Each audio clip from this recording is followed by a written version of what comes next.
of the industry assisted lecture series on AI on IoT by IBM Research Labs. I will quickly share the screen. Just give me a second.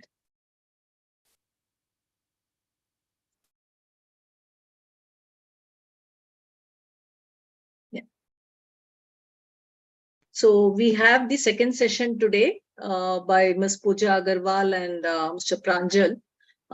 This is on AIOps Basic.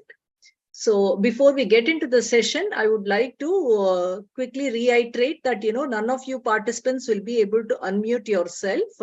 Neither will you be able to post any message on the chat box. All these restrictions we have done based on our past experience, not being so good in the Zoom platform where we get into close to 1,000 participants. So just to avoid distraction and to have a very focused attention on the session that is being conducted, we have, tried to put this restriction. But that again doesn't mean that, you will not be able to interact. Whenever the speakers need a medium to interact, this is for you, Pooja and Pranjal. If you need a medium to interact, you just let me know to enable the chat box. I'll enable it for you and you can have the responses from the participants. And once you're satisfied in the response, I will again disable it back. For the participants, if you have any questions for the speaker, there is a mail ID that is flashed on the screen, askpalspmo@gmail.com. This is being monitored completely throughout the time the session is being conducted. So whenever you have a question, please don't hesitate. Put the question along with your name and your college name. I will moderate it for you and wait the question answered from the speaker. Even then, if there is a follow-on and there is a lack of clarity in the questions that you have asked, raise your hand. I will be able to unmute you and you can ask your questions directly to the speaker. This probably we will park it at the end of the Q&A segment. There will be a Slido.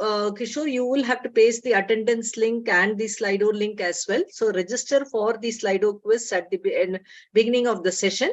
We will let you know whenever we are ready with the Slido quiz. We will flash it for you at any time during the session.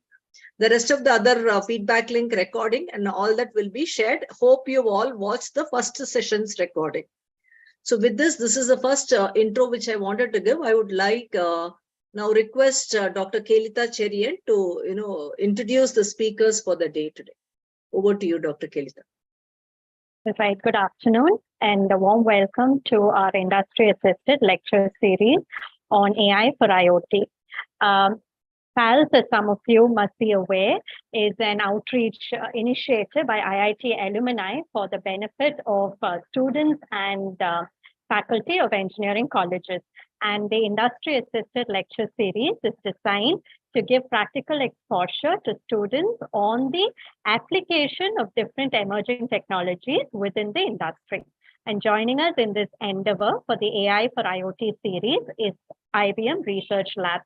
So the first talk session was held last week, and it was on the introduction and a hands-on session to AI for IoT data. Today's session is going to be on AI for IoT, AIOps Basic. And the two speakers that we have for today are highly esteemed speakers from the research lab. Our first speaker is Dr. Pooja Agarwal, who is a senior research scientist at IBM Research India. She is a recipient of the Analytics India Magazine 40 Under 40 Data Scientist Award in 2021. Her current research focuses on infusing artificial intelligence into IT technical service processes. Dr. Pooja has received the Outstanding Technical Achievement Award, which is the highest technical award at IBM, and numerous research division awards in the area of AI ops and technical support services. Pooja is one of our own, as she has received her PhD from IIT Delhi in 2016. She has published over 25 papers in prestigious conferences and journals and holds 16 technical patents. The second speaker for today is Mr. Pranjal Gupta, who is a research engineer at IBM Research India. His current research focuses on infusing artificial intelligence using LLMs into IT technical services, and he has contributed to many popular open source repositories in the observability domain, such as vector and cluster logging operations. So with this, over to both of you for an enlightening session. Thank you for the introduction. Yeah. Thanks for the introduction. So we'll start by sharing our screen. Sure, go ahead, Pooja.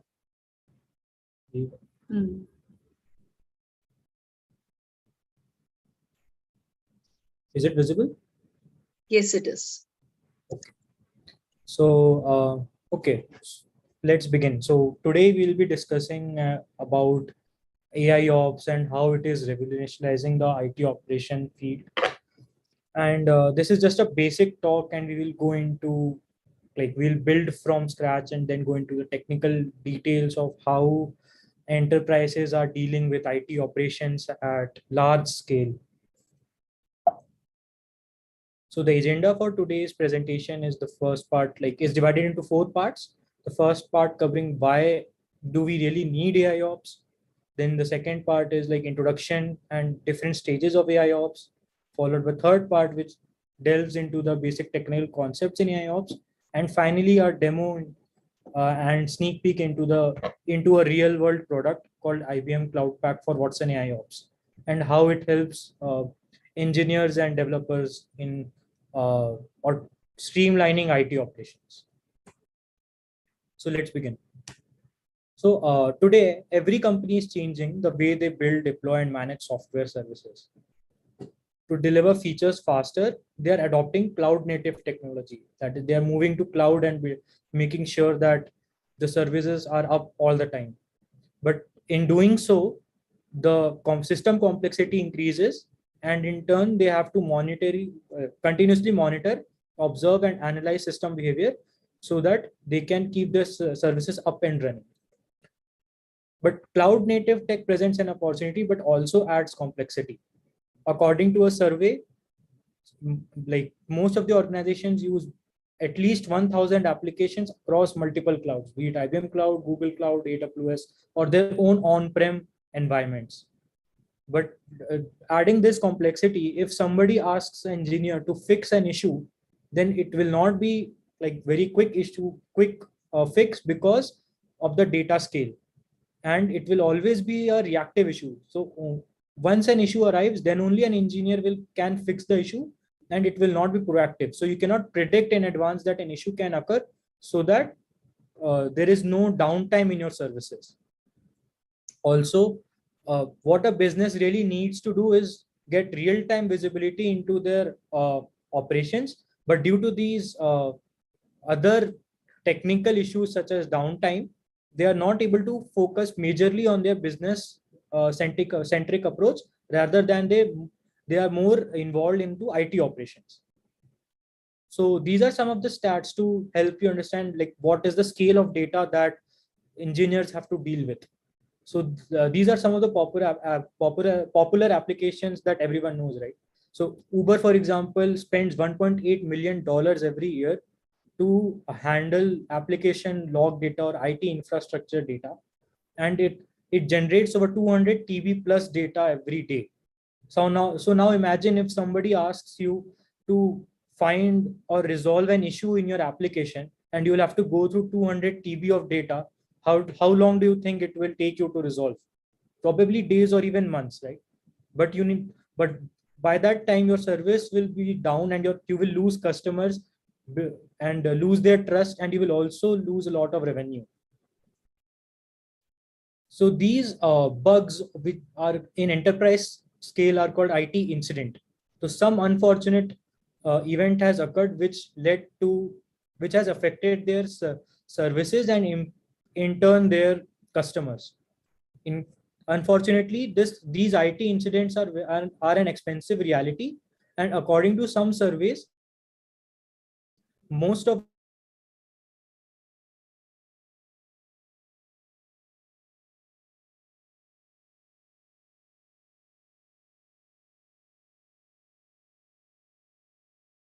Pooja and Pranjal? the enterprises experience at least 15 outages per year.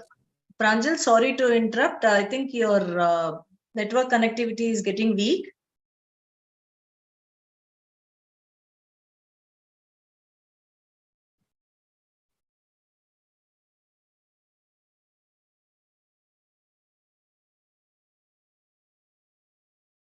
Participants, just hold on for a minute. We'll try to connect back with the speaker.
Pooja, are you able to hear me?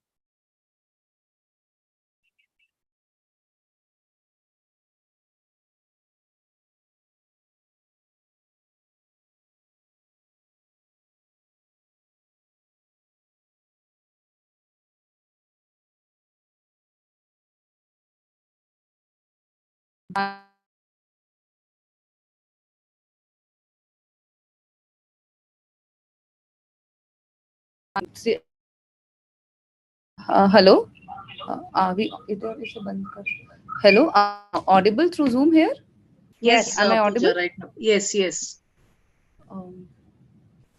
Miss Sujata, I can't hear your voice over Zoom. Yeah, I'm able to hear you. Okay, yeah, now it's there. So maybe I'll share my screen then. Meanwhile, you can ask Pranjal to get the other connection also connected. We Yeah, don't want to, because the number of participants, it increases, then you may find it difficult. Sure. Pranjal is back. So Yeah. this is the Okay. Hello, can you hear me? Yes, Yes. Pranjal, go ahead. Yeah. Can you go back to the previous slide? I think that's where we left off. Exactly. Yeah. Okay. So these errors or service downtimes in enterprise level are called IT incidents, and over like some surveys say that like on average enterprise experience at least 15 outages per year, and these outages cost at least $300K per hour. And if these incidents are not resolved on time, then companies will suffer huge monetary losses. No, and they will also uh, lose customers and will lose credibility in the market because of their unpredictable services. Some of the recent outages that happened last year are like from Discord, famous applications like Discord, Instagram, Oracle, Microsoft, Google, WhatsApp, and many more. So it's not like only few, like it's not that small companies face this, but even big tech giants like Google, Microsoft, or Oracle also face these kind of issues. So let me ask you a question. How do you think companies restore their services back? To understand this, we will take a small example and explain you the whole process. Is the screen visible till here? Yes, it is visible. Okay, sure. So, for example, so everybody here, I assume is has code like written a program and seen code in the past, right? maybe in some form of application code or some assignment or anything. So let's say if someone gives you a task to find out the largest number given a list of numbers, and you write this code. Find largest number is a function here. And for example, given the number list 1, 2, 3, 4, your function should give an output that 4 is the largest number. You see that in some of the cases, your function outputs the correct result, but in some cases, your function gives wrong output. How do you think you will resolve the issue? So this is basically a very simple example of what IT incidents uh, is like. For example, some function or some application is giving an error, and your task is to resolve that error so that your application is back up again, so that your services are not affected.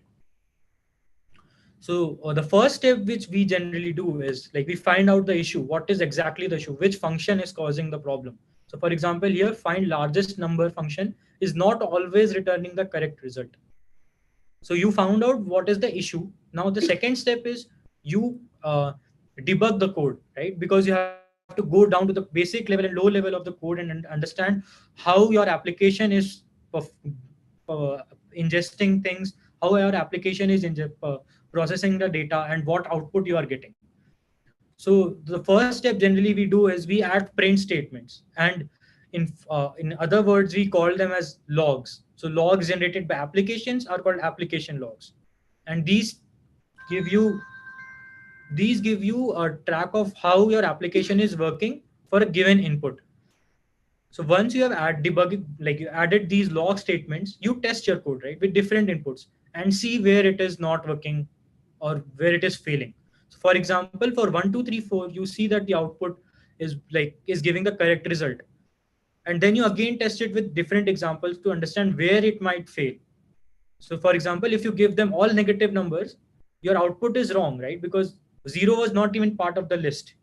So you now understood that there's something wrong when I provide negative numbers. So through your logical analysis and looking at the code, you fix the code, right? Which is step number 5. And now you again test your code with the test cases and found out that your code is now working correctly for all the examples. So to recap, for this small example, you first identified the issue, debugged the code by analyzing the logs which your code or programming snippet is printing, and then you analyzed the issue by reproducing the bug, identifying the root cause, and then you fixed your application, and now it is back up again.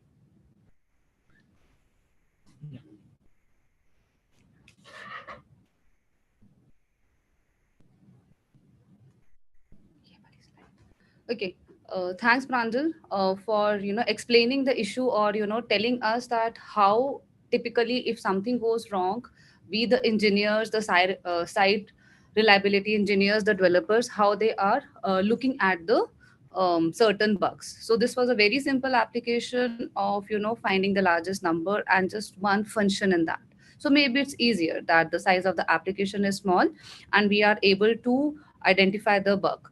But in the real world, the applications are not small and simple. Like if we talk about the code bases of various e-commerce websites uh, and OTT platforms, there are hundreds of microservices which are operating together, and there are millions or thousands of API calls which are happening. So the functions like finding the largest number, there are numerous functions of this nature to build up one single application. And to figure out the bug in this simple application, like we had to employ two print statements. So those print statements we could call as the log lines.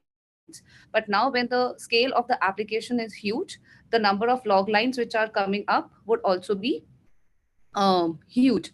So in that scenario, finding out a root cause is not simple, like by and reproducing the issue is also not simple. And practically it's not just only one issue at a time. It is possible that there are multiple issues occurring simultaneously.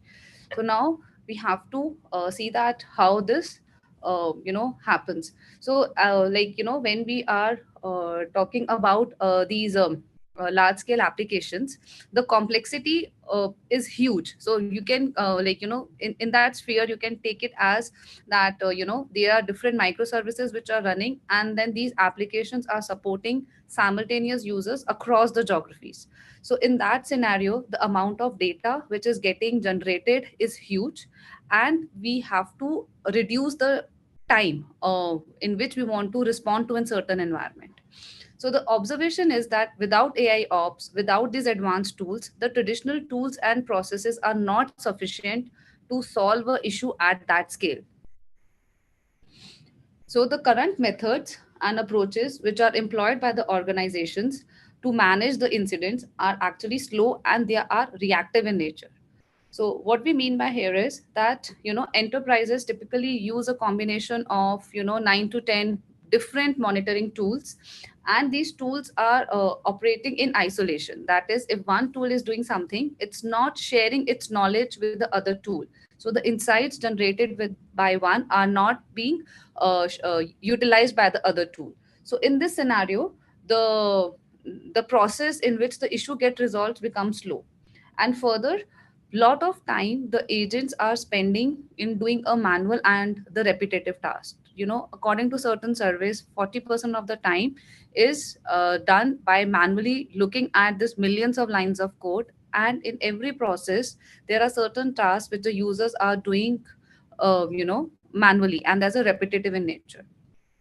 So and another important thing is that in the traditional thing, even though it is slow, but most important thing is that it is reactive in nature. Once the error has already occurred, or let's say that the error is visible to the end customer. Let's say I am trying to buy a product on Amazon website, and I'm trying to I've added a product in my shopping cart, but now I'm not able to actually go ahead and buy it.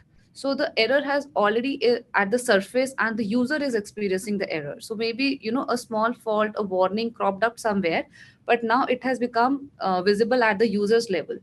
And that is the time when the subject matter experts, the developers, would be notified that something has gone wrong, and they will start resolving. So this is known as a reactive, that something has already happened and now you are trying to solve it.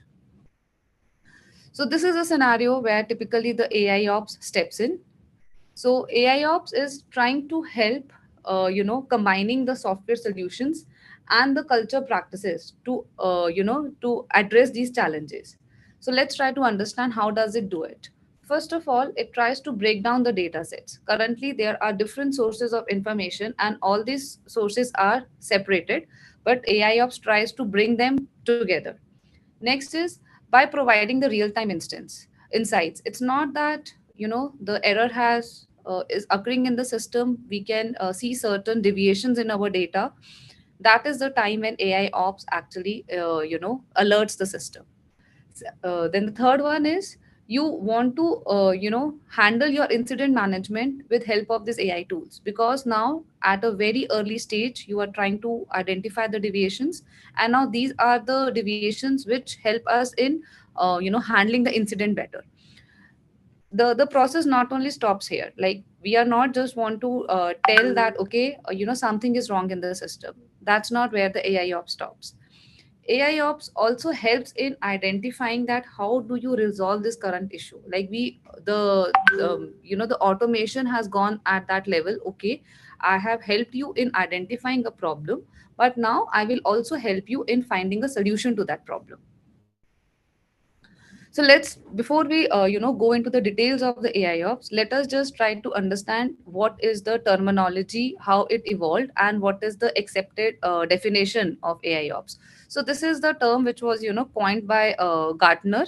So and what it says is that AI ops is the infusion of AI to IT operations and the problems related to it.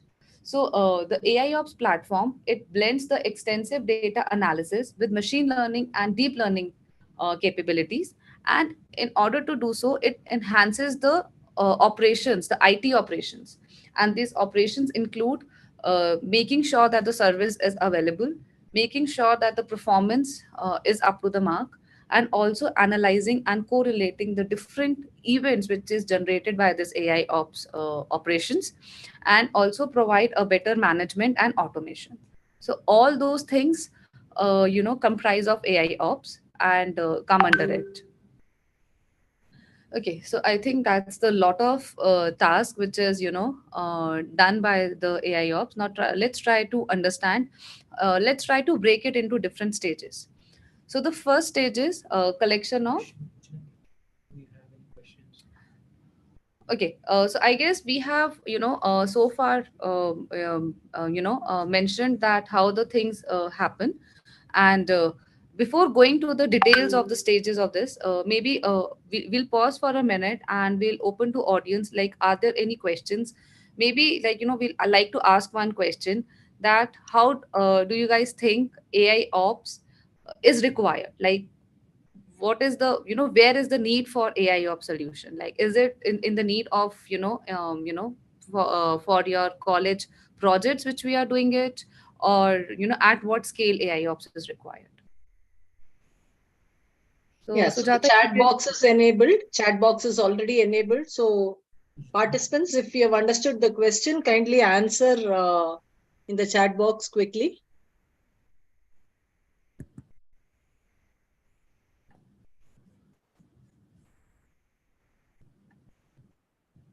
You could repeat your question, Pooja, if possible. Yeah, sure. So the question is that, where is the need of AI ops? At what level of, what type of applications do AI ops required? You're able to see the chat box, Yes, Pooja? yes. Yeah. Yeah. So what do you guys think is the meaning of IT operations?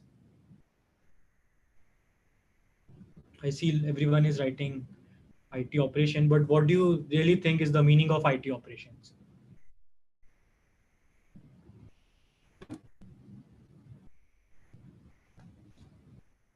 Yeah, so we understand people are talking about, to automate the process, but, when we talk about IT operations, so basically, if we are taking an example of, these e-commerce websites, and or let's talk about our this, Vodafone, like cellular technology. Now, let's say that, we are facing certain issues, that I am raising a complaint that my, internet is slow in my system, and let's say I pick up a call in the Vodafone system, and I try to raise a issue. So when we are raising an issue, we are saying that we are creating a ticket, or we are raising a concern. So that is the ticket which some agent is taking a look at it manually. And this process, which I explained, is a very traditional way of, raising or filing a, making your concern available to the team. So and in that sense, once your ticket is created, now in IT operations, the purpose is that, how do I resolve the ticket? How do I understand that why at a certain geography, for a certain location, the user is experiencing a low internet strength? So that is my diagnosis process gets started there. And now we have to resolve the issue. We have identified the issue, we want to resolve the issue. So all these processes is called IT operations. That, from managing the application to identifying the issues with an application, and the nature of the application could be any, be it telecom industry, be it e-commerce, be it OTT platforms. The nature of the applications could be any, but typically, to make sure that the application is up and running, your WhatsApp is up and running, your Facebook, your Instagram, your Twitter, all these things are up and running. And especially nowadays, like, World Cup is being hosted by AWS on its cloud. So we don't want any delay in the live streaming at Hotstar, right? We really want to know that at which ball the, there was a wicket got taken, or there was a six was hit by a batsman. So you don't want to have a delay in that. So the performance also matters. So that is the type of applications we are looking at. And AI ops handles that kind of applications, that level of scale. If it's a very simple school project or a college project, that is not the place. We need to have such uh, significant tools employed there. Okay, so I hope this sets the stage for or maybe give some clarity that what exactly AIOps is. So now let's try to break. Pooja, just sorry to intervene. Harish Kumar, you have raised your hand for a long time. Do you have a question? Harish Kumar, you can unmute and ask your question.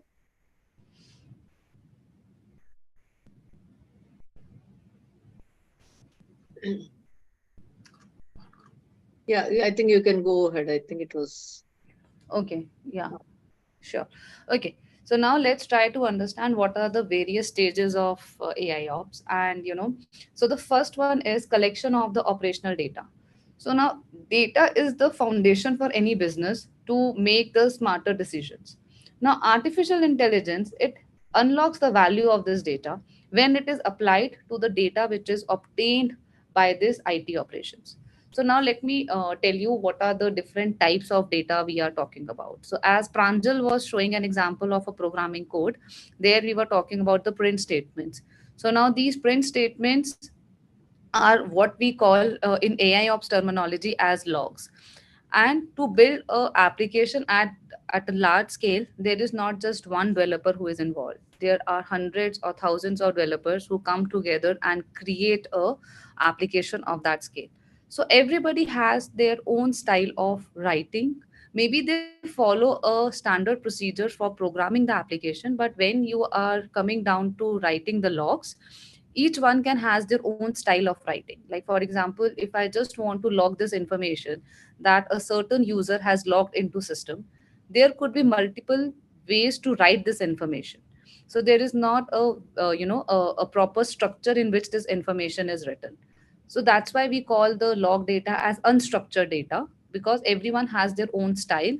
Every application has their own style, like whether the log data is coming from a database, whether it is coming from a network or from a microservices. Those also have their own structure or their own way of writing the logs. So logs is one data which are, in simple terms we can call it as the print statements from our code. Second type of data here is the metric data. So we want to also know that, how much is the CPU consumed by a particular component of an application. So when I say component of an application, let's coming back to the e-commerce website. So my shopping cart is one component. My payment type is a one component. My search history, searching or browsing is one component. My profile is another component. My order details is another component. So for all these components, I want to make sure that when it is running on a, on a server, on a cloud, then how much memory, how much CPU is these applications consuming. So that is like another set of data which is a metric data. Now is there a third type of data which we are typically call as a trace data. So this is like, if your application or if your request enters the system, it is going from one place to another. Like a user is browsing, so it's at the home page, then you have finally selected a product, you added it into your cart, you hit your buy now option, then you are putting into the address details and all. So in some scenarios, developers like to maintain the trace of the application. So that is the the third type of the data. And together these three different types of data are the three pillars of observability. So all that comes under and all these type of data is something which one needs to monitor in order to make sure that your application is running fine, or in case something goes wrong, we can identify the issues and fix it. So the next stage is that we need to also organize the data. So where we need to make the sense out of the data. We need to have some correlation among the log data and the metric data. Like for example, if the logs are saying there's some error in the logs, uh, then the metric is also showing that same issue. So you need to organize the data. And apart from these observability data, we also have the historical data, like what were the tickets which were raised by the users or detected by the system in the past. So these are called the historical incident data. And now let's say that if we are having any issue, we come together and we collaborate and we discuss that issue and try to resolve it. So there are this collaboration format tools such as GitHub, Slack. So a lot of real data which is actually very useful in which contains very useful information in the form of what went wrong and how the users are resolving it, what the next step I should take, whether this step was useful or not. So all this thing is present in this in these platforms. And this is also unstructured data because different users are writing in their own format. So that's the different types of data which we have. So we need to collect and organize both of these types of data. So now let's say we have got the data. Now we want to analyze the data. So now, depending upon the type of data, your analysis tool will vary. For the log data, you'll have a different AI model. For metric data, different. For the ticketing data, because the nature of the data is different, there might be certain grammatical errors, or maybe the sentences are, incomplete. And maybe your chat data, like where the different developers and subject matter experts are discussing an issue, that could have a different conversations, entangled. Like for example, if we have joined our WhatsApp group, and let's say there are 20, 30 participants in our WhatsApp group. At the same time, multiple conversations are going on. So a different AI model would be required to handle that data. So once these analysis has been done, then and we have drawn out the insights from this data. Now we want to make these insights available to the end users, and the end users in our case would be the subject matter experts, maybe some notifications in dashboards. So that was the place where we were trying to tell that what are the different stages of AI ops. Now moving to the next level is what is the maturity level within the AI ops. So now the maturity level depends upon what the client wants or what is the current status of the client. So maybe it can start with a very simple thing, simplified, where client is aware that there is certain issue, and client is able to collect and organize the data. So that is the simplified stage. Next comes the reactive stage, where a client has in its place that how I can resolve an issue. So let's say something goes down, then I know how to resolve it. The third stage comes as predictive. Can I tell beforehand that something will go wrong, or this might be the probable cause, of an issue? And the fourth or the last maturity stage is that am I able to tell in a proactively that whether this new type of incident might occur, because I have observed certain pattern, and maybe this has not happened in the past, but looks like from the data, looking at the current trend, can I predict that some new type of issue might occur? So depending upon, like, what kind of maturity you want to have in your system, those type of tools and automation you try to infuse at various stages in your IT operations.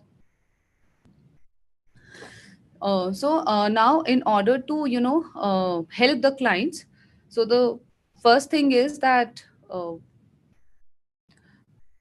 we want to proactively avoid the outages. So in order to do that, we want to identify that is there anything wrong in your logs. You want to identify certain anomalies in your log data. Next, you want to identify are there any deviations in the metric data. Okay.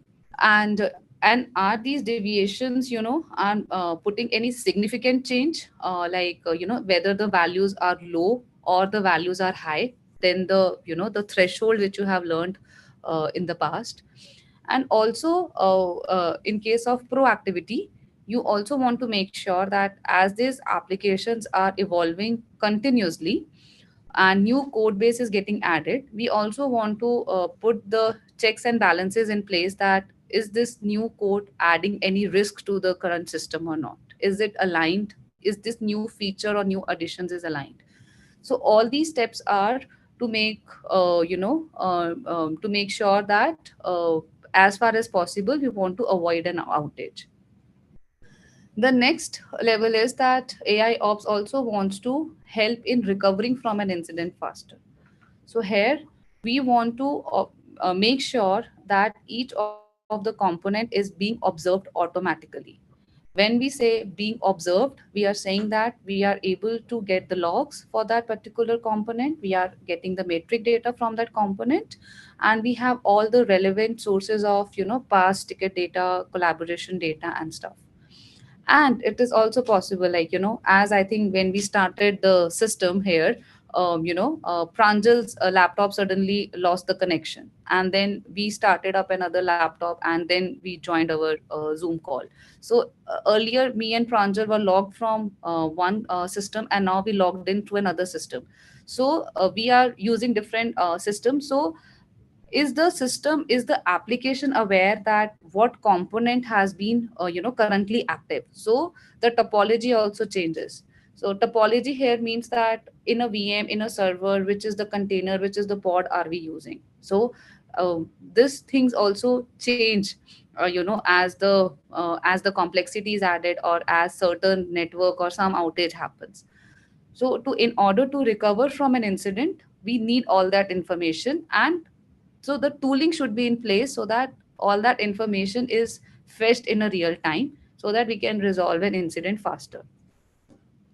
Then lastly, one of the concerns here is that we are getting this multiple data and multiple. Now we don't want this AIOps system to generate so many notifications, so that it becomes for a SRE overwhelming for an SRE to consume that information. So we want to possibly want to reduce and correlate as much as events as possible. And we want the system to create a run books which actually capture that how the issue was diagnosed, and specifically if certain issue comes, what are the remediation steps that needs to be done. So the AI ops makes sure that it learns from its current environment and create these run books, so that if in future similar issues occur, we are able to hit the respective run books and automate the remediation steps. So this helps in reducing the effort at the human level.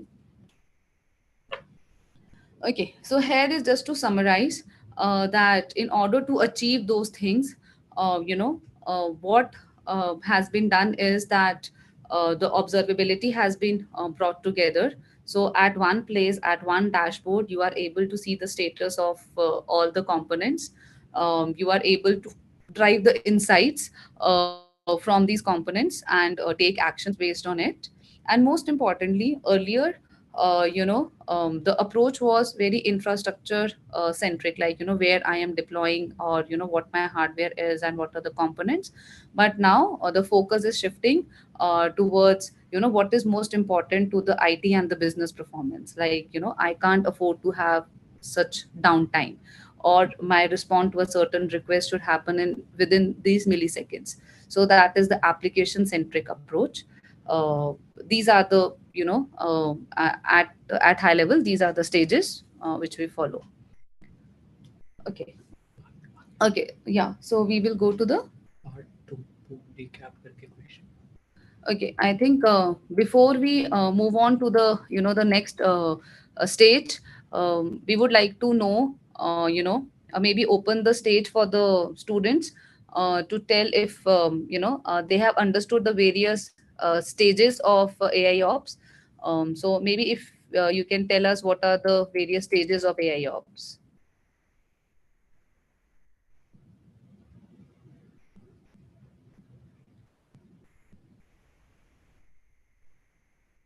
Hello. You could repeat your question Sujata, once is the again. chat open? Yeah, it is open. It is open. You're on that slide. I think, they're going to look at your slide and. Okay. Maybe also if the students can tell that what are the maturity levels of AIOps. I think most of them have got the stages of AIOps correct. So now let's move on to the maturity levels. Yes, I can see one of them has answered simplified. Yes. Reactive. Two more to go. What after reactive? Predictive, right. I think one last one. Most of the, okay, integrated is not okay. So we have got proactive. Good. So yeah, these were the four stages. I think, Sujata, we can close the chat Thank for you. the question. Yeah. If there are any questions, I guess, Sujata, there is a place where people are recording their questions. Yeah, till now I'm monitoring that mailbox. There are no questions so far. So participants, feel free to ask your questions, however big, small. Put your college Sujata, name we and can't your hear name. you if you're saying. Sorry, you're not able to hear me? Kishore, Kelita, are you able to hear me? Yes, ma'am, we can hear you, ma'am. We can't hear you. Yes, I can hear you, ma'am. Sujata, are we audible? Yes. Yeah, you are audible. You are audible. Okay. Okay. We can't hear you. Anyway, if somebody has a question, then Sujata, ma'am, you are audible to we us, and can Pooja is also audible. Else answer we'll, it. Otherwise, we will continue. Yeah, go ahead and continue. Okay. Okay. One second. I think one Suresh second, one has second. raised his hand. Suresh has raised his hand. Maybe you can type your question on the chat. No, he wouldn't be able to. Suresh, he raised and he's put it down. So I don't think he's got a question. If there are any questions, see, no interaction is not a good sign. There are 741 participants here. So if there are any questions, this is the best opportunity that you can make use of. Not every time that we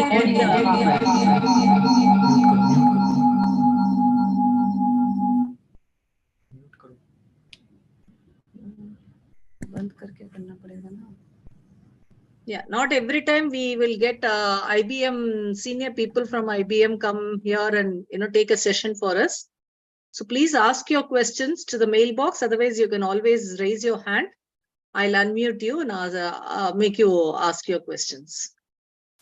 Pranjal and Pooja, I think you can proceed. I don't know if you're able to hear me.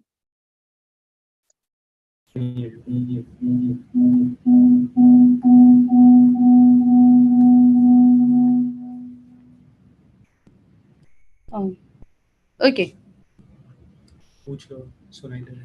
Yeah. So, Sujata, are we audible? Yes. Okay. Thank you. Okay, so I think we talked a lot about how all AIOps can help and what are the different stages, the maturity levels, and all. But now, how do we measure that actually AIOps is helping or not? So these are the different key metrics which we try to typically measure. The first one being mean time to detect. So if there is a problem in the system, is AI ops able to identify that problem fast? So the anomaly detection methods here help in identifying the issues faster.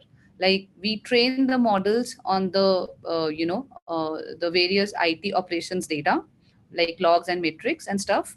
And then if in the real time we saw any kind of anomalous behavior, deviation from what learned in the while training, anomaly detection system kicks in, and that helps in reducing the uh, uh, time to detect an issue. Okay, so once the issue is detected, next important thing is to identify where actually the issue is. So this is called mean time to identify. Like, are we able to isolate the problem which occurred in the system? Are we able to identify, okay, something is going wrong. The user is not able to finally buy the product which they have added in their shopping cart. So this buy function is not working. What exactly is the issue? Is the issue with the shopping cart, or the issue is with adding the address? So you want to isolate the problem here. And so we want to reduce the time to identify. Next is we want to reduce the time to diagnose or the time to know that, for example, if a certain issue has occurred, then exactly, now we are able to localize that, okay, the issue was actually while adding the address details. So that was the component which was not working fine. That is why the user was not able to buy. And because the issue was in populating the data from the profile, it impacted the shopping cart, it impacted the buy feature. So these are like the the services which got impacted due to this. So we want to reduce the time to diagnose. Then is, okay, we have identified the issue, we know where the root cause is, now we want to repair it. We want to identify that what is the solution. So here we make use of our historical data, and we as also learned that AIOps helps in creating the run books. So at this time, the system will kick in and tell the what resolution should be applied. So that automation kicks in, and this reduces the time to repair. The next one comes that we don't want that the system should come up with quick fixes. We want that the system should be robust enough such that these issues should not occur again. So we want to promote that there is a collaboration between the AI tools and the people, so that they know that what remediation step was done. And the systems are long lasting, so we want to mean time between the failures. This is something we want to uh, like, we don't want the system to have same issue again and again. So these are the various metrics through which the performance of any AI ops tool is measured. Okay, Okay, so now I think we will show you, like we'll move on to the demo, but before going into the details of that demo, I would like to show you some a very simple example, but more advanced version of what we saw earlier in in the introduction section, right? So we'll only show you a sample of logs. So this is how some logs look like. So for example, it will give you some user profile data was sent to client for a particular user. Request was created for product categories. Some user logged in. So there was some error or some particular service is also unavailable. So these logs, so if you see like over like very few seconds, so many logs have been generated.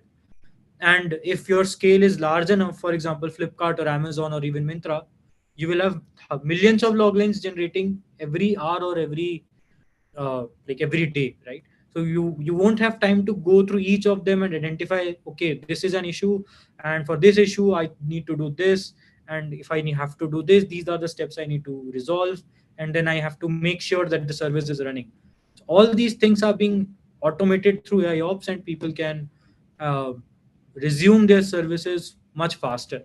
And all those things are measured through these key metrics which Pooja just explained. So this is just, again, I'll reiterate, this is just an example of an application log. Through AIOps, you will be able to tell that, for example, from for the last 30 seconds, there was some unexpected error or anomalous event that happened. And this is done through log analysis. Here you are analyzing the log or mining information and insights from logs and telling the user directly what is the issue. The user won't have to look at all the data that is being generated, but only the subset of data that is relevant for him or her to monitor. And that can also be service or like component based separated. For example, if I am responsible for making sure that electronic product category is running smoothly, then I will only see events or anomalies related to electronic products, not related to fashion or anything, because I'm not responsible for it. A system can, as we saw, right, a system can have up to thousands of parallel applications running, right? A user cannot look at all the thousand applications and monitor it simultaneously. So what happens in real time is that each product or each component in your service is being assigned to a team, and that team looks at the logs or monitors it accordingly.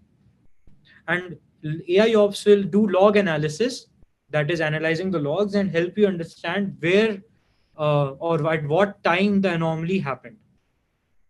And it will also give you some context. Your context is the log lines around that anomalous event that occurred.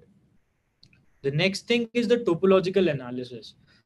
So it will also tell you, for example, if as Pooja explained with a very good example earlier, for example, if profile page is not able to load the data, then probably there is a database connection issue, and it might lead to payment failure, and eventually people will not buy stuff, right?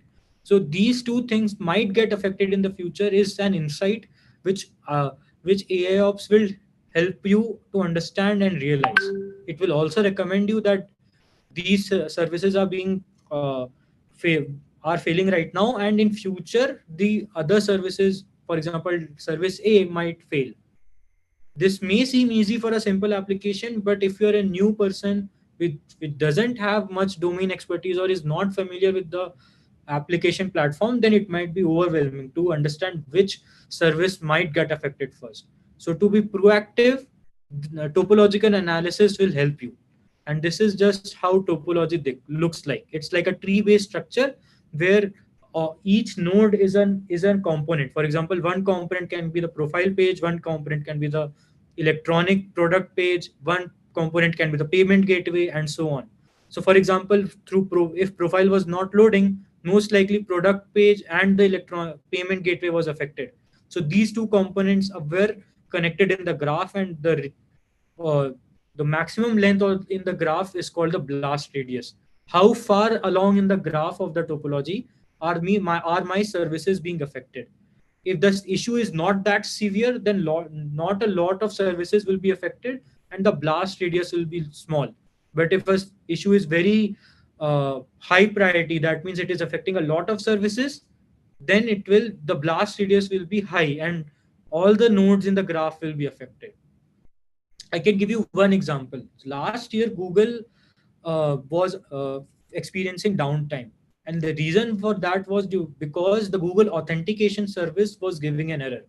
And now you know, right? If all the services which Google support, Maps, YouTube, Gmail, everything requires authentication. And if authentication itself is not working, then everything else will fail, right? So in that case, the blast radius was too high, and it was very essential for the engineers to resolve it uh, in minimum time as possible.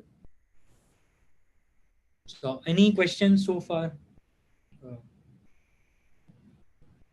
then we can move on to the demo. There is one question. Are you able to hear us, Pranjal? Hello.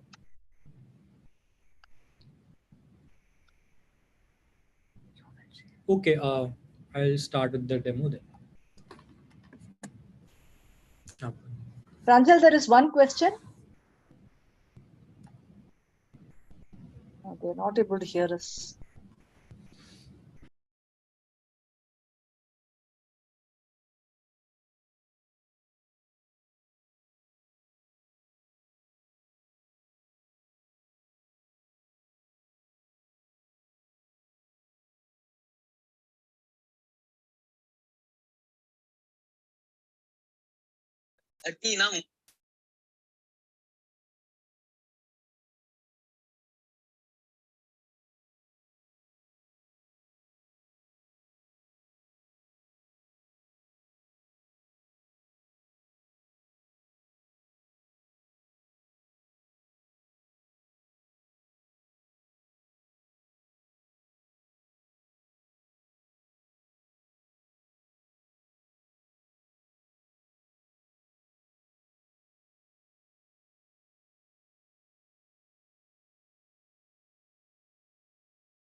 Okay. Okay, there's one question in the chat box. Yeah. So what is the difference between AI model and a machine learning model? So yeah, I mean, a mach- AI, so a, the machine learning is basically a like subset of AI, right? And AI can also use heuristics, but machine learning is does not involve heuristics, but is based on the data, and it learns patterns from the data that is being provided to a model. Does that answer?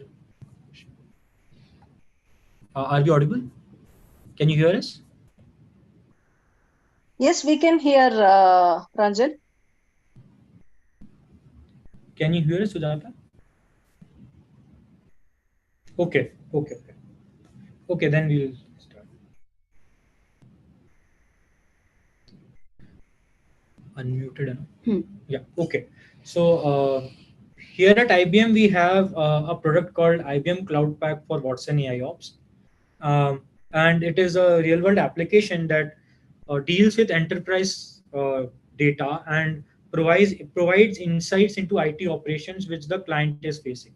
So let's say you are a startup which has its own product, and now you come to IBM and you tell ki, like, please monitor the our services, and make sure that our downtime is low. That so like our services don't feel that often. Give us insights and help us resolve the issues faster.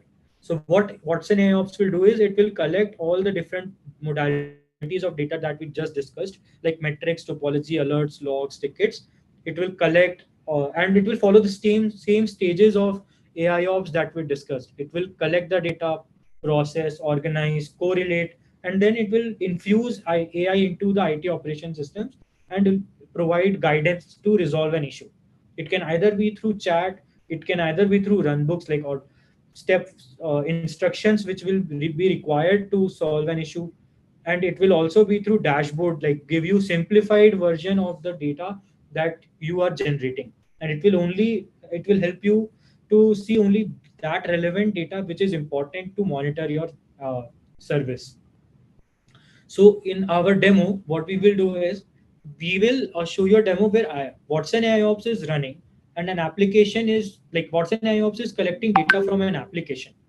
And if an error occurs, then Watson AIOps will tell the user uh, through a chat application that this anomaly or unexpected event occurred in this component of the application, and here are the logs which probably caused the issue. So you are ideally a person will not have to look through all the logs that are being generated at real time, but he or she will only have to look at the logs that are causing an issue. So it will be a huge reduce in the visual and cognitive load of a user, and it will also save a lot of time of an IT personnel. Okay.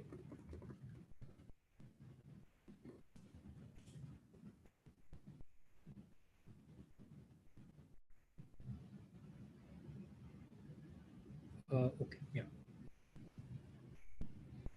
Right. So this is just a recording of our demo video of Watson AIOps, and this is how the UI looks like. It has a number of features, but here we'll only focus on the ones required for establishing log anomaly detection pipeline into the service.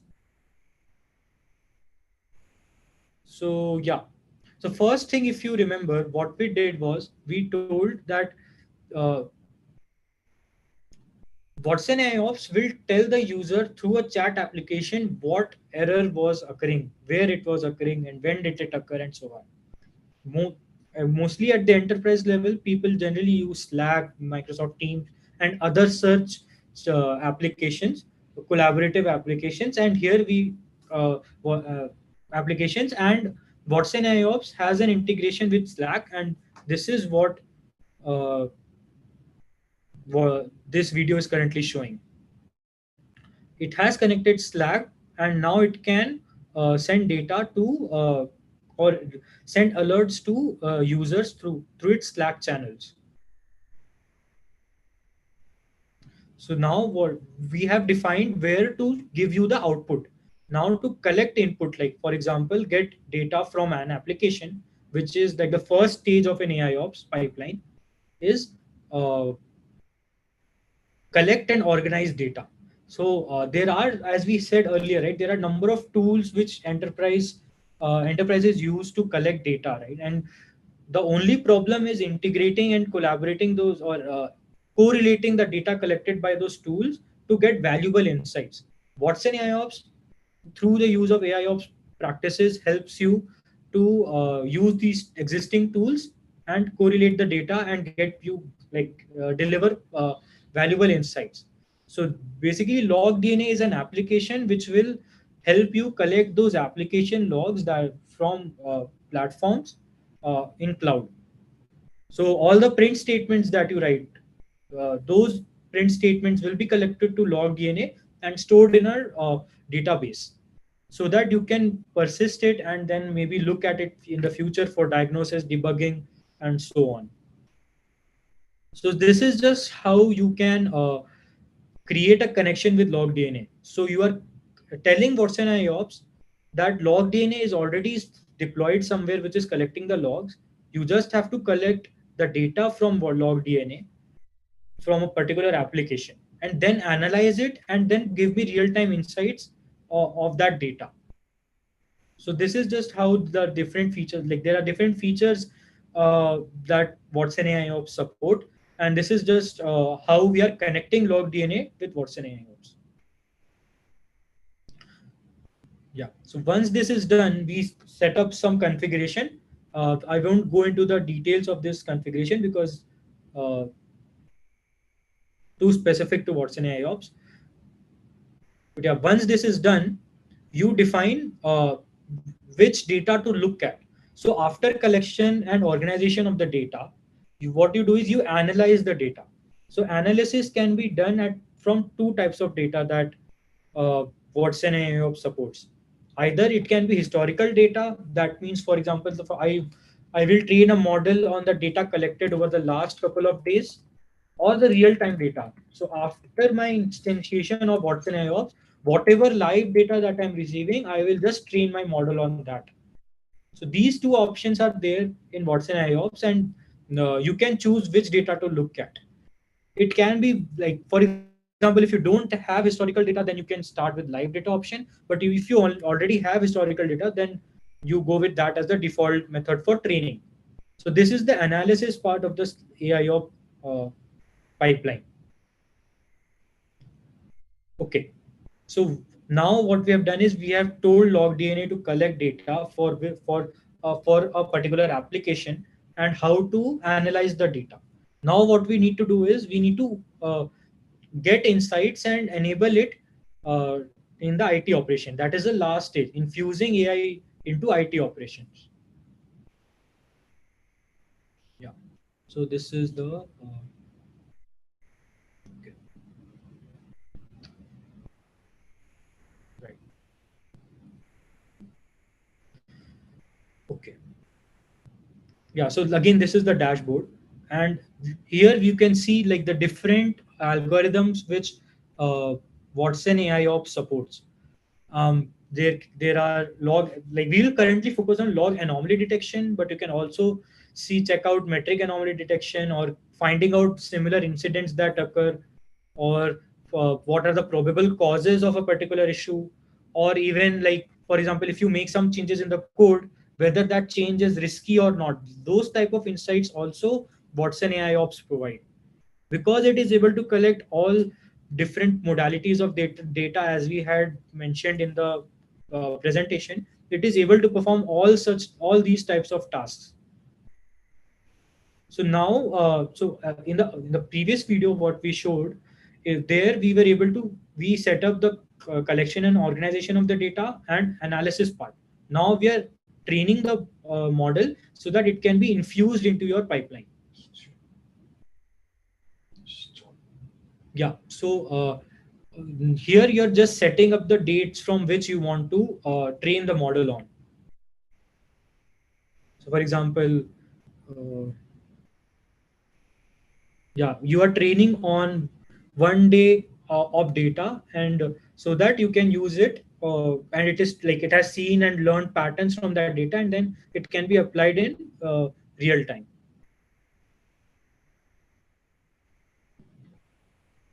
Yeah. So during, like after setting up the pipeline for data collection and all, you're just specifying when to deploy an application. So maybe you want to review your trained model and then only deploy it, or maybe you are so confident in your algorithm and your data that after training you just want to deploy it, so that there, like you can deploy or you can set up AIOps pipeline as fast as possible in your infrastructure. So here we are setting up on completion because you want to set it up as fast as possible.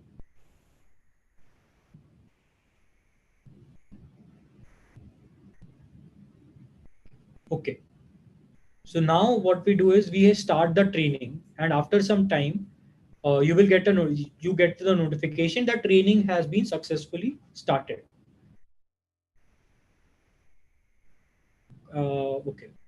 Yeah, it takes some time, and we have a complete dashboard which tells you what type of, what is the quality of the data, what is the current training status, how many model is it training, on which log data is it being trained, has it been deployed, which version of the deployment is there. Um, I think there's some question, Pooja. Okay, so I think while Pranjal was going through the demo, there is one question which is talking about that, if I am training a model, we need to pre-process the data. And then after training and employing the model, how will the real-time data be fed? That is like training phase, does the data need to be pre-processed, or can the model automatically process the data and no pre-processing is needed? So as Pranjal was going through the data ingestion phase, like let's say we are pulling in the log data. So now, yes, at times there is some amount of pre-processing is required. It is very rare when no pre-processing is done to train a ML or a DL model. So now that pre-processing step is also integrated as part of the model. So if any data during the training phase, it goes through the pre-processing pipeline, and then it enters the uh, you know the training. And at the runtime, let's say we have trained over this log anomaly model. Now some new logs are coming in. So these new logs will also be pre-processed and then given to the model to check whether something is wrong in the system or not. So whatever operations, like typically whether it is AIOps anywhere, whatever operations on the data is done during the training phase, same operations are applied to the data at the runtime at the inference stage also. I hope this answers the question. Yeah, just to add one more point to Pooja's answer is that Watson AIOps has been developed in such a way that it follows standard pre-processing tools and techniques learned over, like, using the subject matter expertise uh, of the people working here, and that can that can handle mostly any type of log data that is being connected to Watson AIOps. So should I continue?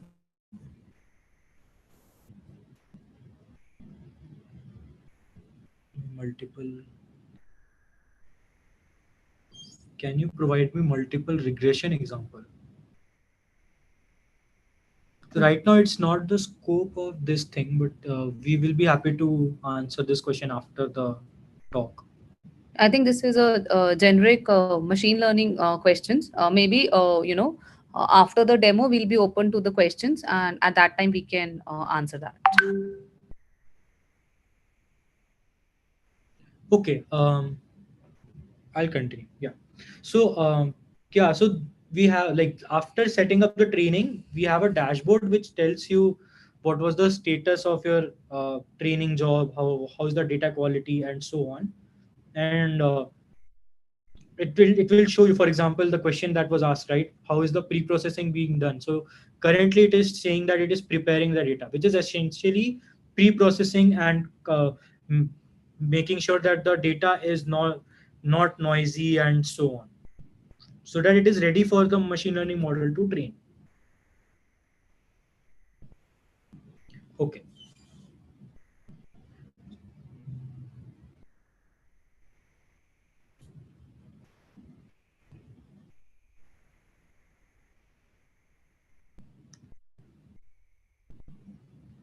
Okay. So once the training is done, the same will be reflected in the, sorry, the same will be reflected in the dashboard. As you can see, right, training status 3 of 3 complete, model has been deployed. There are 6 models that are currently working, and these are the configurations of that model. Now what we do is that now you have infused your AI operations, AI ops pipeline into your infrastructure. Now the only thing which you have to do is you have to check whether this thing is working or not.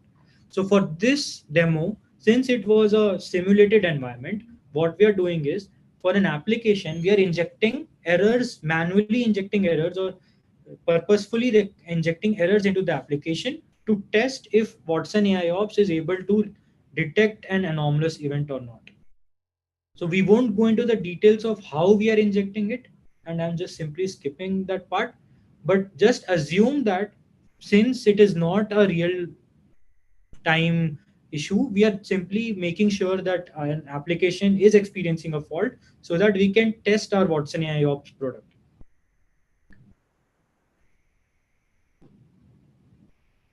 Okay.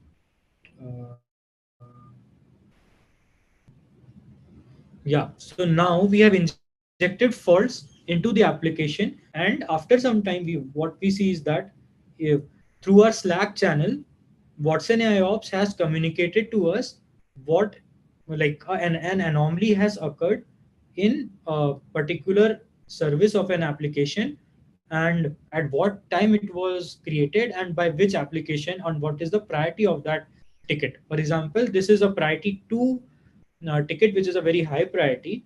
Log anomaly was found in one log containing errors for container, and QOTD author is one component of our application. And it also tells you what were the impacted application, which is basically the blast radius, right? There were no applications that were impacted as of now, but this is QOTD is one author app component of that application is the one where we found anomaly. So for reactive case, it will only tell you that this application was affected. But in proactive case, it might tell you that since this anomaly has occurred, probably some other anomaly ABC might occur in some other service in that same application. So rather than looking at the whole data, right, you will directly get notifications in your chat application by Watson AIOps that this particular incident has occurred, and these are the applications that were affected, and so that you can directly go to this issue and resolve it as soon as possible. So this is how Watson AIOps works in real time to identify which issues are occurring in your system.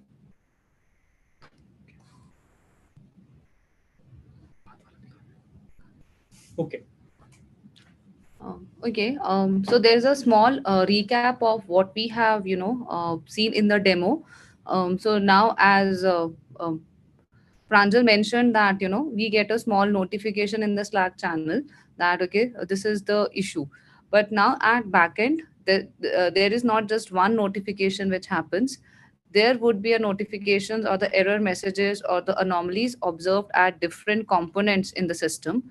And one important step which is done is to consolidate that information and create a one notification which is eventually sent out, because for every anomaly detected in the system we don't want to notify the SREs or just overwhelm the Slack channels or the emails of these subject matter experts.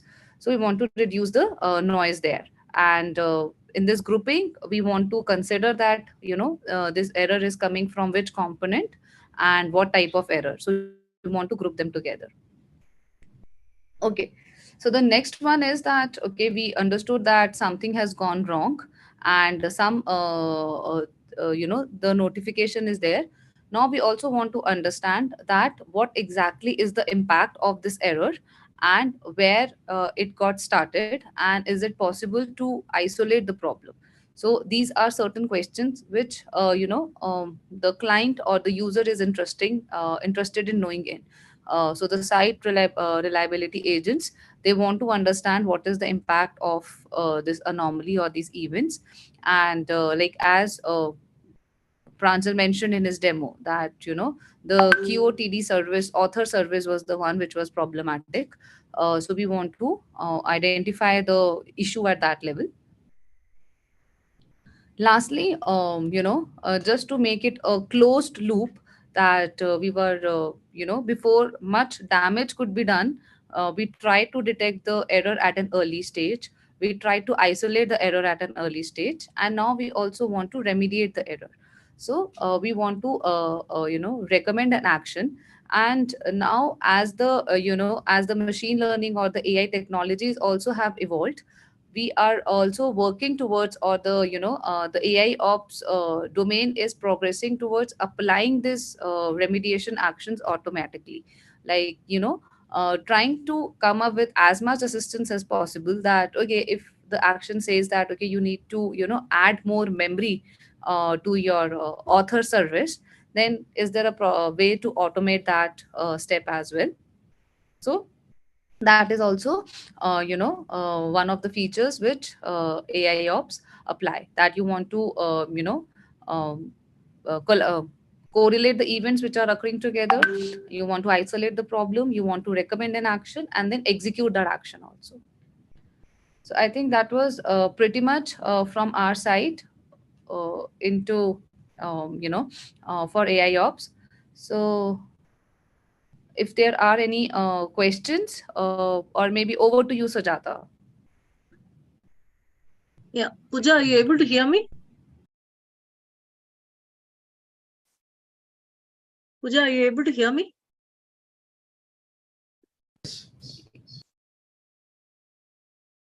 Hello? Yeah, Sujata. Yeah, so there is a question in the chat box. If you can look at the chat box.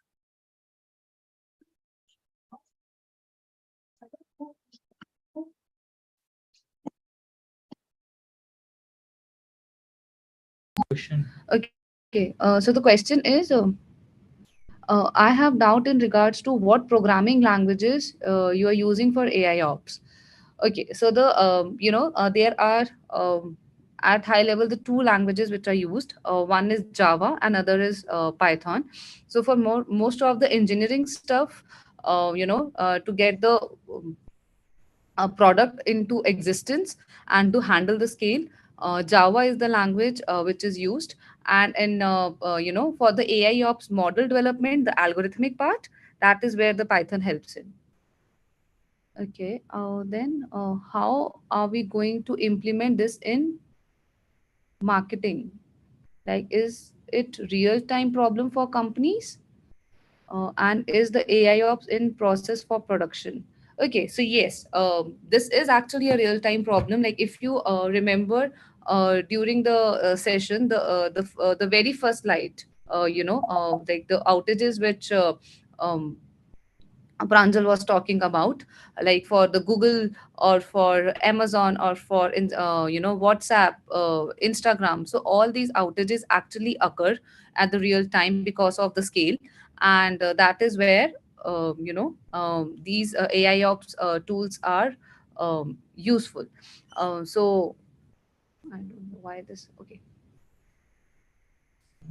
It's in production. Yeah, and the model or the demo which Pranjal was just showing on. So this tool, which IBM folks have developed, this is already in production, and various clients are using it.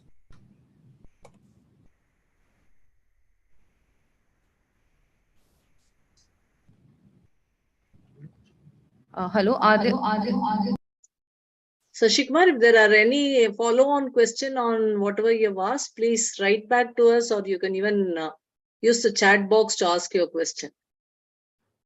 Good afternoon, Barney. You have a question for the speakers? Yeah, and this is more to, I found this very interesting. So thank you for this. Just want to understand, are you also doing triaging as part of this tool? Sorry. Can you please repeat the last part? What are we doing? Triaging. Are you also doing triaging? Issue triaging. Yeah. Like as we were talking about like once the notification happens in the chat bot, so there, what first we specify to the user is that something has gone wrong in the system. And now this fault localization, where we are trying to identify that the problem is with a particular microservice, and we are using this historical data to identify what the problem is. And the model is also learning from the current conversation which is happening in the chat ops. See, it's not that the AI is working in isolation, and uh, the people are working in isolation. This is a collaboration of both the AI and the experience from the uh, experts. So from let's say that AI has identified a certain issue in at one of the places, and maybe some insights are given by the experts in the chat ops place. So those insights and the insights from the AI models are bring together to come up with what remediation action needs to be performed. Okay, so you do recommend the remediations.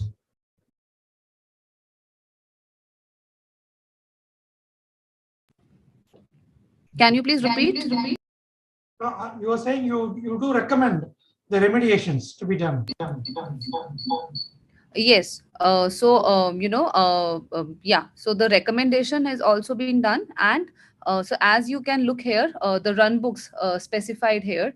The model also tells that how to execute these remediations. So, as you were taking an example, if a certain memory needs to be increased at a certain place, then the model also tells that, okay, this is how you add more memory to the certain server, and you can scale up your certain component in your application.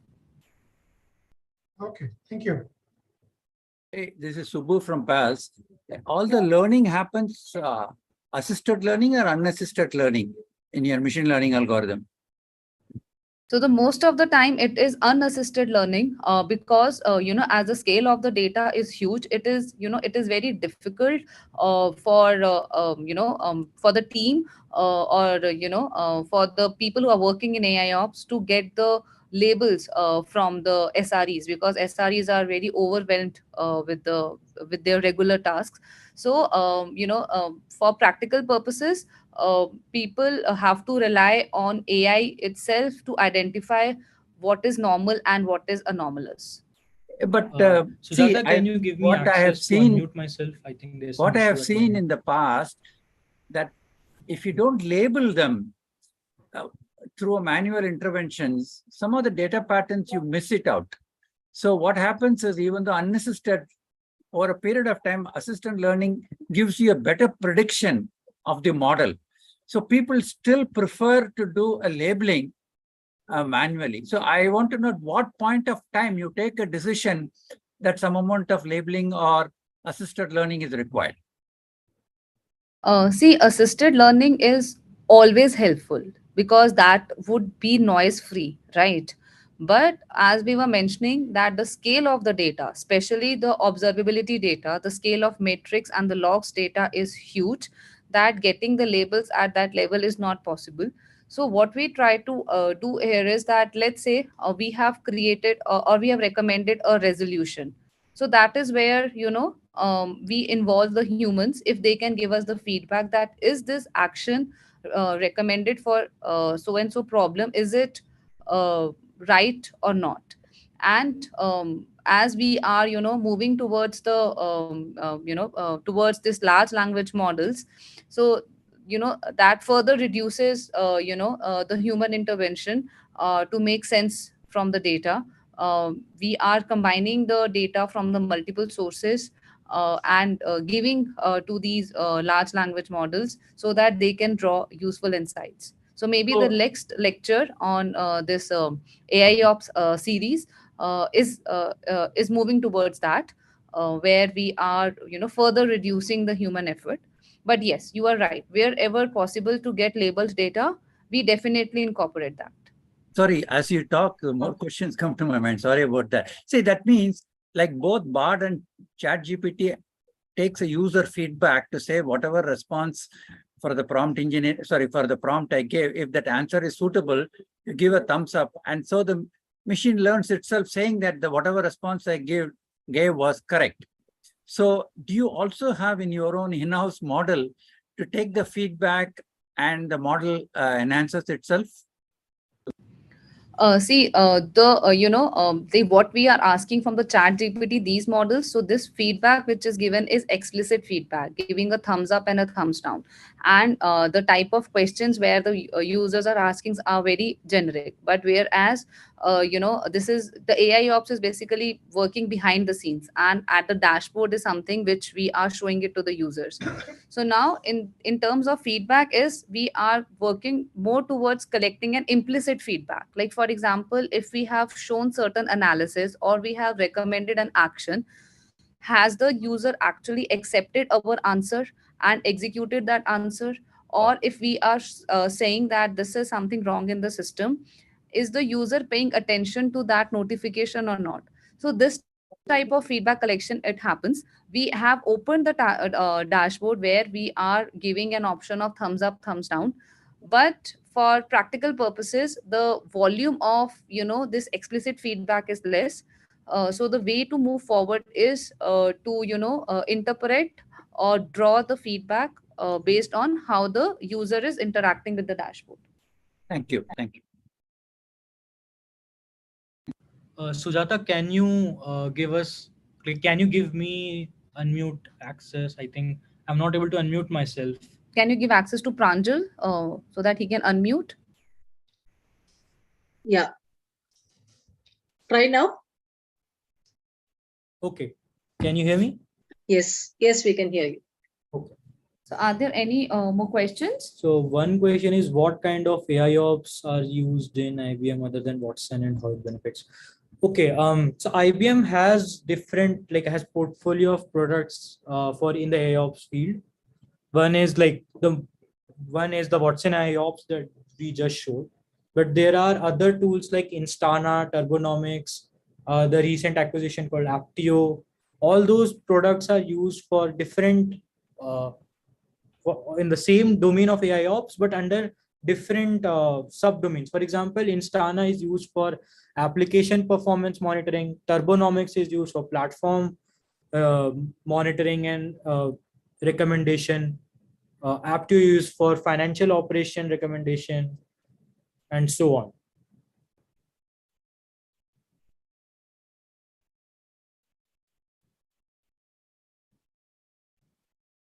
Participants, any questions?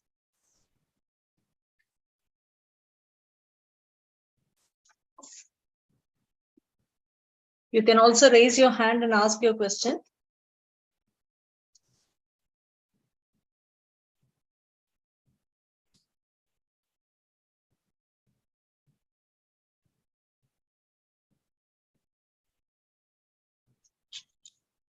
Yeah, so if there are no questions, what we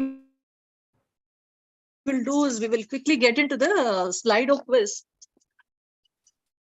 We'll get into the Slido quiz. So we had already given you a link to register for the Slido quiz. So I hope all of you have registered. I'm going to share my screen.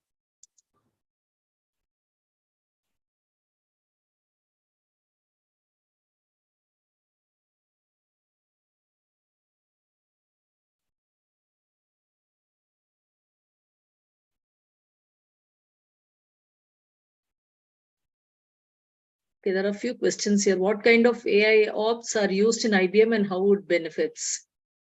Yeah, so that I answered, right? There are Instana is one such product in the IBM's AIOps portfolio. Turbonomics is another such product which is aimed for platform related optimization and so on. AIOps Insights is a new product which was just released in October, which focuses on ticketing data specifically and then deriving insights from it. These are different kinds of AIOps products that are used in IBM, and everyone has their own key USP of that product, be it application monitoring or platform monitoring or event management and so on. Okay. And I think the key features also were explained. Yeah, key features were explained in AIOps, like then the presentation of our basics part. Okay. So participants, if the link is not working, you can go look into your Zoom screen. There is a QR code. Scan the QR code. There is the number code is also given there. Use that number code 3275015 and log in into register into Slido. Already 232 people have registered. I'll just quickly wait for it to touch 300, at least 50% of people who are there in the present in the session. Ideally, you should have been ready by now, all 628 people.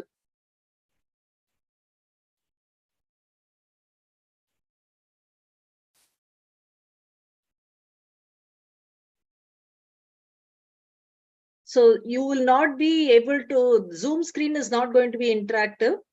You will have to be in your browser. All your responses will have to be recorded in your browser. So stay on the browser and give your response there.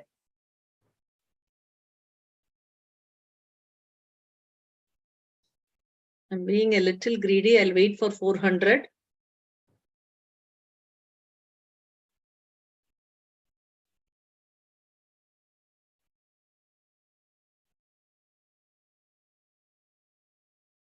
Okay, now I'm going to start the quiz. The first question, it's an MCQ based question. And there is a time limit for the question, 20 seconds. You'll have to respond within the 20 seconds.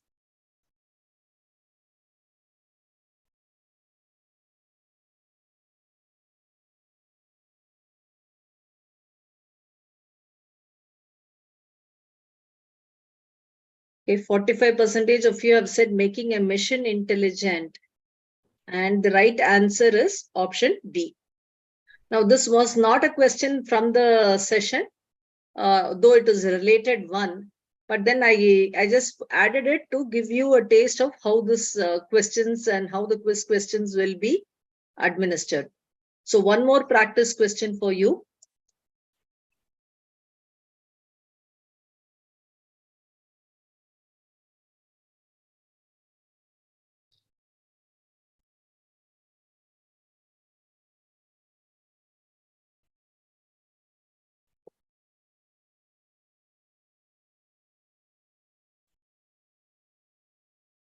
Kishore, please paste the link. There are people asking the link again. I think they've just logged in. I don't know why they're asking now. Okay, and the right answer is the option B. So this is how the quiz is going to be. From now on, it is the questions from the speaker on AIOps. This first question for the session.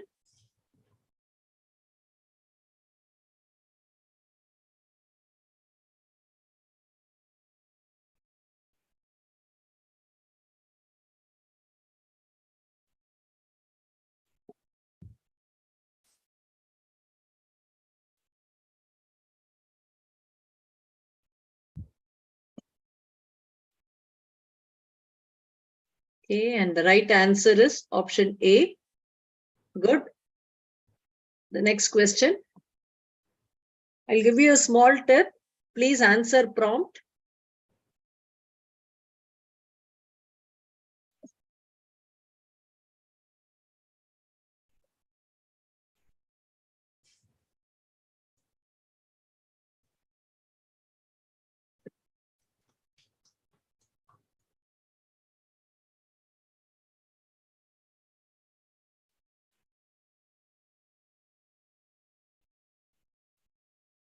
Kishore, am I audible? Yeah. Okay. Yes, Yeah. ma'am, you're audible, ma'am. Yeah. So the answer is option C. The primary goal of AIOps. is option C. Next question.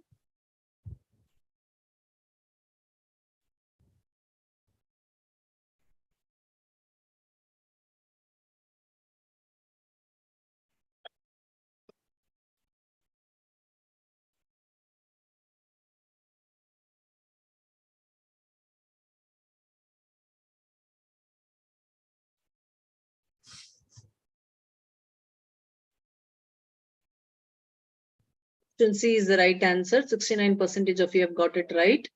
The fourth question.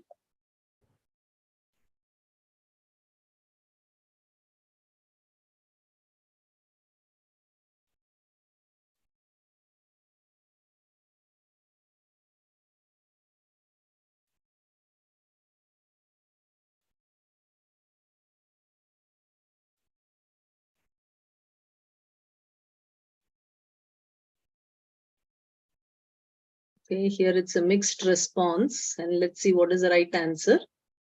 Right answer is it focus on preventing issues rather than reacting to them. Option D is the right answer. Last question for the session.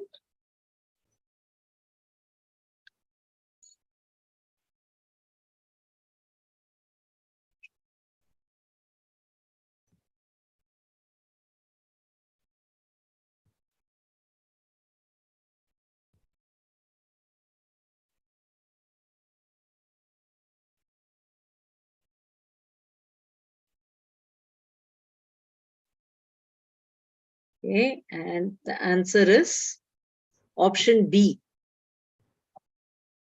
Not sure if we heard the session, it was reiterated multiple times. So this is to analyze large amounts of data is the right answer. So come back to your Zoom screen. So if you see in Zoom, Dhanlakshmi has got 6 on 7 in 1 minute and 10 seconds, followed by Srihari, Bharat, Muthukumar Swami, and Sai Kripa. All of them have got 6 on 7 questions, but Dhanlakshmi is at the top because she answered fast. So in 1 minute and 10 seconds, she did answer. So congratulations. Kishore, I would like you to paste the feedback link. Meanwhile, I would request Bharanidharan from the PALS Champions team to conclude the session for the day. Thank you. Thank you. Thank you for the session. It was a very, very informative session. In fact, I was actually watching the YouTube streaming. Suddenly, I realized that this is something that I was very close to this particular topic, so I got interested and joined the Zoom, and I had a very close observation on what's happening. I think this was a very insightful session. It gave a lot of inputs, and the tool is fantastic. The demo clearly demonstrated what it is capable of. See, for the students who have attended this session, I can tell you, once you join a company, whether your own company or with another company, then you will realize what this really means. This is a big lifeline for the people who are working in the IT. Okay, for example, this weekend is a long weekend. How many of them do you think can go home and have a relaxed weekend? I mean, only if you have a product like this, you can really enjoy the weekend. You know what can go wrong and what precautions you can take. Otherwise, you have to keep praying to God that you shouldn't get any calls in the middle of the night to wake you up for some support. So these kind of tools are really a big boost for the IT developers. And I know personally, a lot of companies are investing a huge money for developing such tools. So having now you have gone through this, I'm sure this would have given a lot of input for you, and this will be very helpful. So please make use of these sessions, and I think you can now proudly say that you know what IT operation means and how the AI is going to helps, and you can actually further improve it. So thank you very much, and I hope all of you agree with my observations. Thank you. Sujata, Subbu here, I just want to leave a message to the students. Guys, AI will not replace your job. Okay, it will not. But if you don't use the tool of AI, that will replace your job. That's very important.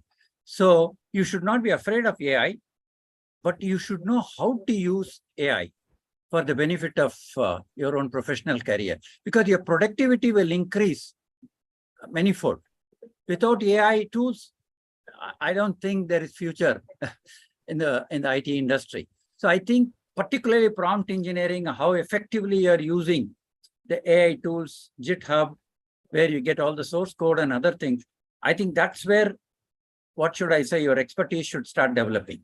I'm not saying that understanding basic language is not important. It is equally important, but these are aiding tools which will increase your productivity substantially. Thank you. Thank you, Subbu. Thank you, Bharani. Kilita, you want to add something? Yes, I just want to thank Dr. Pooja and Pranjal, for the enlightening session, because you've helped demystify AI ops, I think, to our students, right from walking us through the basics from the stages, the types, the maturity stages. And also, I was thinking for the real-time visibility into what happens on the job of a IT ops engineer, within a company. I think it's the first time a lot of students might be getting this real-time visibility and help them understand tomorrow when they join an IT company in this team, this is what they're going to be doing. And you also walked us through this entire thing with a lot of relatable examples, using the Ubers and the e-commerce platforms to make the topic very understandable to us. And thank you for the time and showing us the real-time examples, the coding and everything. So I think the time that we have spent here has been well spent in terms of helping us learn something new, and especially seeing how AI works within the industry. And on that note, I would like to ask you, if there are students who are interested in pursuing this as an area, what should be their focus, the skills that they have to, the specific skills or the knowledge areas, the subjects that they have to focus on, equipping themselves so that once they come out, they can apply for jobs at IBM and another related company. Okay, thanks. Kelita, I have one point to make here. If I remember right, I think the IBM experts can give the clarification. I think IBM has now created a separate company for IT operation called Kendrill. So now operations is getting separated from the other programming and things like that. They got separate company, everything is separate, and that is growing much faster than IBM. If anybody wants to get into now IT operations, I think that they should now look at Kendrill. And then they will very easily get an opening also, and then they can grow, much faster. Thank you. Yeah, Pooja, you were saying. Thanks, Ravi. You're right. No, the company has it's diversified, right now into two. Yeah, the company has diversified, but here at IBM itself also, the products which we are talking about, specifically this AIOps product, those are the assets which have been developed by the core IBM company. And so there are clients which are directly interacting with IBM to get these tools deployed at their end, maybe as something which has been hosted at their service, or something which is hosted at IBM's cloud, and then they can use it as a SaaS service. So for making sure that this IT operation workload is managed well. Now coming back to your previous question, what are some of the topics the students would focus on? As I think we have mentioned at multiple places about using AI models. So I think having a basic knowledge of how the machine learning algorithms work, how the data pre-processing is required. I would say now with the advancement of this automatic tools, writing a machine learning algorithm has become easier, but to on which data it needs to be applied and how it needs to be applied, that is more important. Like, we can't just throw any data at it and make get a relevant answers. So data pre-processing is actually a very important stage. And the data, it's at industry you'll realize that the data is actually it's a real data, it's not a simulated data. So every application, every user has its own way of generating the data. So the volume of the data is huge. The nature of the data is quite diversified. So data pre-processing is important. So for that, the natural language processing techniques, that's another topic which students should focus on. So one is machine learning and other is natural language processing. I think these two are the foundations. Once people are familiar with this, I would also encourage the students to start knowing about how this Chat GPT and Bard and Llama type models work on. But before we go there, I think ML and NLP would be something which students should focus on. Pranjal, would you like to add? Yeah, one more thing I think apart from ML and NLP is like, since AIOps deal with like huge volume of data, most likely software engineering skills and handling data at scale, that is also very essential right now. Because if you see any data, like as the stat showed, application generate TBs of data. And if your engineering skills and system skills are not good, you will not be able to create or build a application which will be able to handle it. So apart from ML, NLP that are core concepts required, software engineering is also very essential. Like you should also know what should be the correct way to deal with such large amount of data and scale it across applications or across data sources. So yeah, we could say it's not AI, but AI and systems both. I think that is something we would like to encourage. I think there's a boom of AI things, but actually to make something practical working like a product to deliver, systems knowledge is also required. So like people can choose. So AIOps is something like which has a job for people from various skills, like be it and someone who's interested in AI or someone who's interested in systems. This is like a domain which covers both. Okay, that's thank you for shedding light on this, because I think we have the majority of our participants are from departments of AI, ML, and computer science and IT background. So what you said is definitely going to be a useful input for most of them. thank you. So thank you once again for your session. Yeah, thank you, Kedita. Thank you once again, Pooja and Pranjal. If there are any questions that we get to our mail ID, we will definitely write back to you. Also, as we get the feedback of the session, we will summarize it for you. Thank you so much for, promptly catering to all the requests that we had. You also gave us a couple of questions more, which we will use it for our final quiz. So participants, the next session, I think next week we have the same AI ops only, right, Pooja? We will further dwell further into the AI ops, isn't it? Yes. So this is so this talk was mostly on the AI ops basics part. Okay. But the next talk will be a little more advanced version of AI ops, where we move on to infusing foundation models, LLMs, large language models into AI ops. So that will be little like advanced and more interesting. I think that is like all the stuff or craze around Chat GPT and all those things that will be included in that. Wonderful, Right. wonderful. So you've kept I'm the sure- best for the last, right? And I think it's it's a topic I'm sure all of you students you've heard. The best is for the last next week, and it is something that you should not be missing. So hope to see you all back in full force next week. Yeah, that is exactly why I asked Pranjal to give a brief overview on what to expect next week. So make sure that we participate in full attendance, give your feedback, and also wait for information on what the final quiz. So it is important. Some of you were asking me about the certificate criteria. We would want you to attend all the 3 sessions. It's too late now if you haven't attended the first session. At least, make sure to watch the recording and be ready. We will attend the next session as well. And then we will give you the final quiz, which will be an online quiz. Post that, the certificate criteria will be told. Anisha, you have a question? Quickly.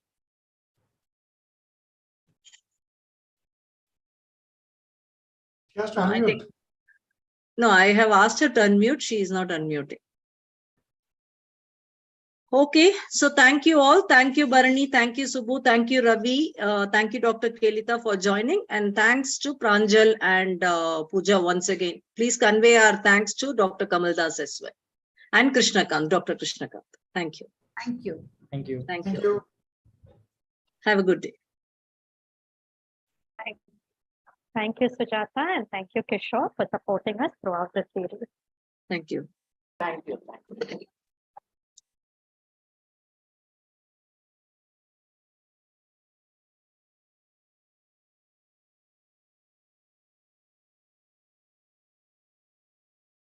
Thank you, Kishore.